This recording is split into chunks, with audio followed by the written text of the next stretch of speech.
Happy Sunday. Last week I announced that my wife Jeanne is now retired. If you're young and you're watching this, I want you to know that time flies. You better be prepared. If you are retired and watching this, you know how swiftly this season of life arrives. We have saved for this moment. Financially, we've been responsible. Today, as we look at Proverbs 15:16, we look at the question, is money bad? Can you be a saver and also be saved? What does Proverbs 15:16 say? Better is a little with the fear of the Lord than great treasure and trouble with it. Let me do it again. Better is a little with the fear of the Lord than great treasure and trouble with it. The question comes to mind, are these mutually exclusive? Is it either or? Do you have to choose between the fear of the Lord and wealth? Many say that money is the root of all evil. You hear that often. Money is the root of all evil. That's not what the Bible says. 1 Timothy 6:10 says this, the love of money is the root of all evil. There's a big difference here.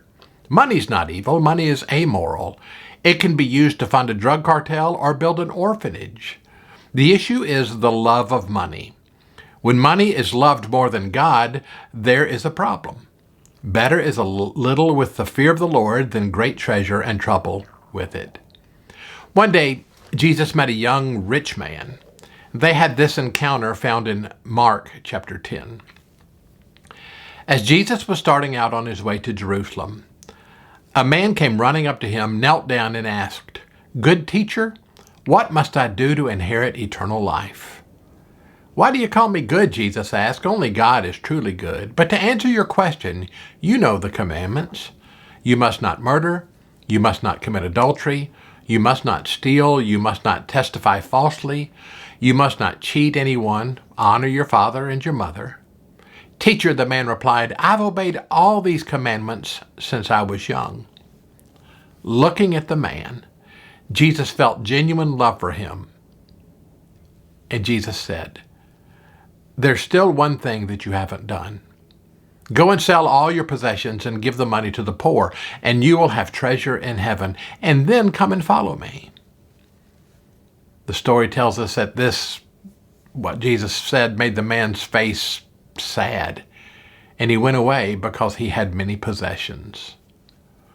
In this story, and it's also found in Matthew and Luke, by the way, in this story, Jesus was not condemning wealth, nor was he condoning poverty. What Jesus was doing was exposing this young man's heart. This young man was too invested in his investments. I've known people like this. To some, money is their first love. They have no time for God or for family or for giving. They just want more.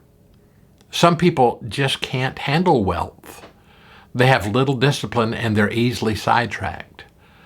A young friend who's wealthy and happens to be a fine Christian told me of a young friend of his that made a large amount of money at a very young age.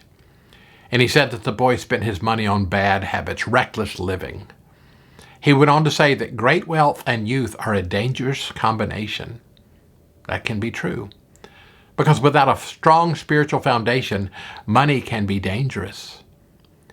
I also know people who are very wealthy and they love Jesus. They're generous and they change the world with their giving. It's all about the heart. Back to Proverbs 15:16. Better is a little with fear of the Lord than great treasure and trouble with it. You know that these words were written by Solomon, and Solomon was arguably the richest man who ever walked this earth. He loved God.